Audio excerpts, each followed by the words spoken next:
The day is born as it has always been born. The sun rises slowly behind the rooftops, touching first the chimneys, then the towers, then the tall windows of a city that still believes it controls its own rhythm. The light cuts through the thin morning fog and reveals stone streets, worn facades, horses still tied to carts, and people waking up without knowing they are living the final hours of a world that is about to disappear. Inside a simple house, a man opens his eyes to the distant sound of footsteps and metal wheels against the ground. He sits on the bed, pulls on his worn boots, puts on his heavy coat. Beside him, his wife folds clothes. They exchange a silent glance. There are no words. None are needed. On the other side of the city, in a larger house, a merchant adjusts his vest in front of the mirror. His wife watches the movement beginning outside through the window. Children run past. A vendor is already setting up his stall. The day begins. The streets awaken. Doors open. Windows rise.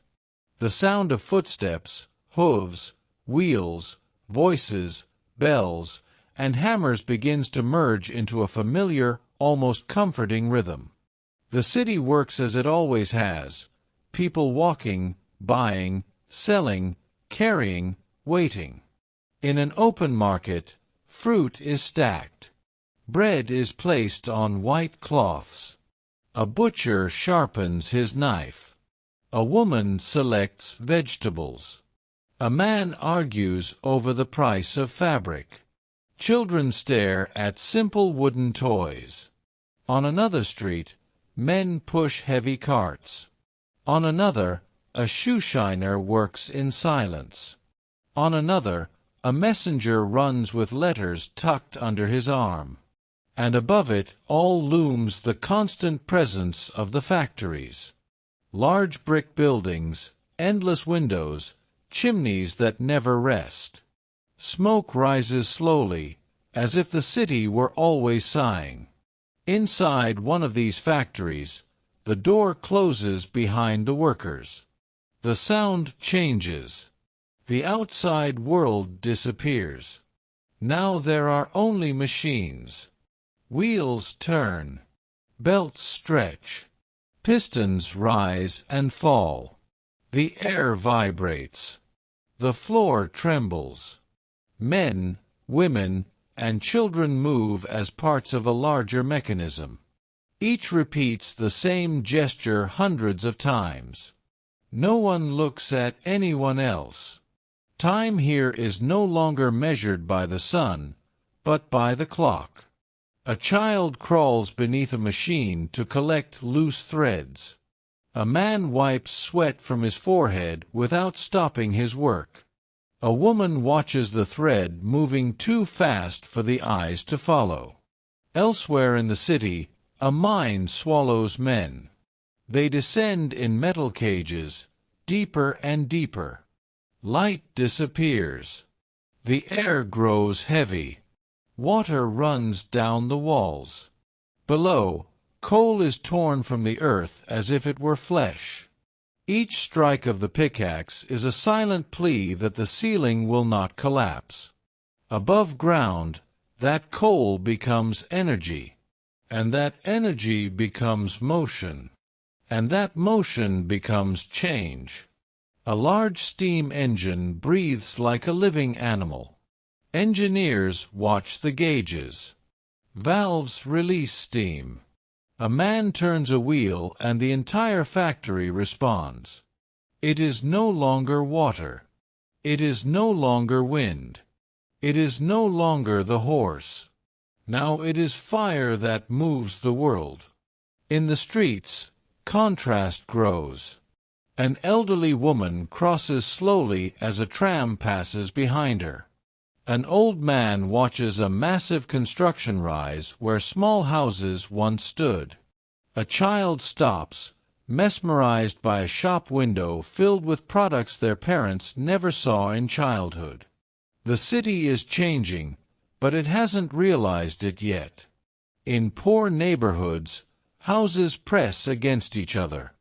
Clothes hang from windows. Children play in the mud. A doctor walks briskly past. A funeral carriage crosses the street slowly. In wealthy districts, heavy curtains, new furniture, imported dishes, brighter lights. People speak of business, stocks, investments, opportunities. Two worlds growing side by side, and drifting farther apart each day. At a construction site, men lift iron beams. One slips, nearly falls. Others catch him. Nervous laughter. Then they continue. The building will rise. It must rise. The city does not wait.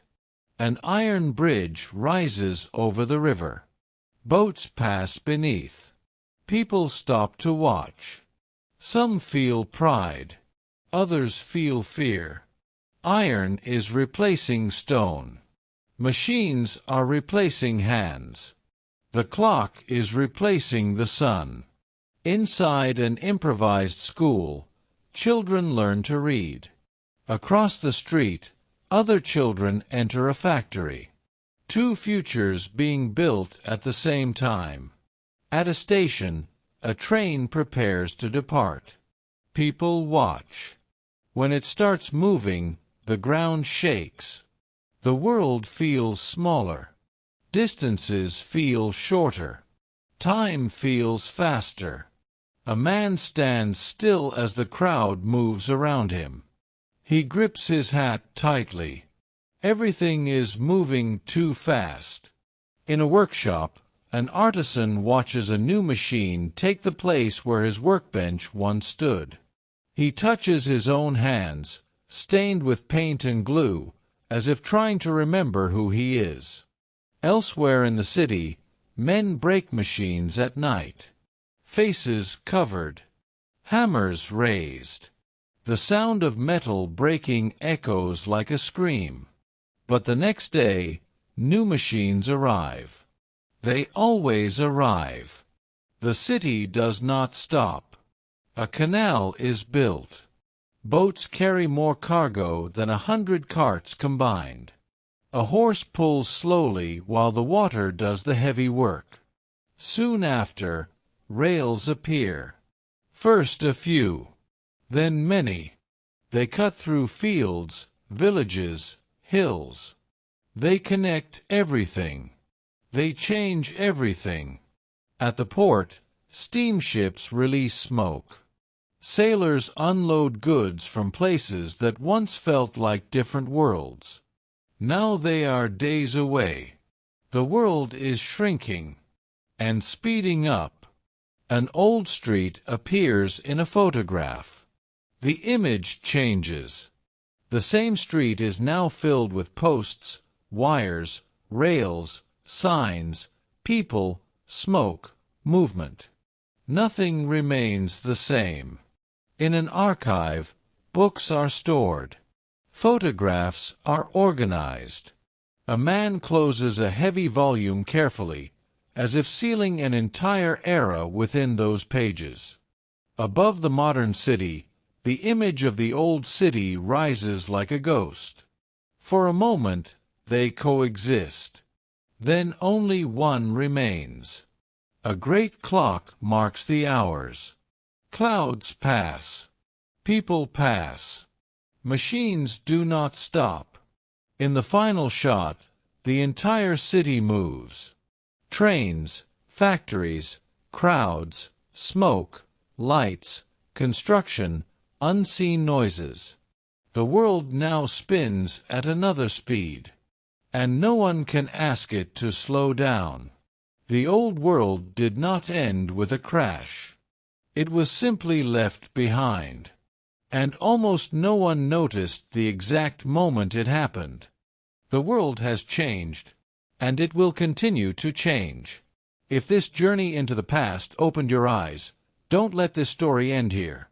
Leave a like and subscribe to the channel, because every week We bring back worlds that time tried to erase. You're not here just to watch. You're here to remember. Subscribe. And keep watching history be born again.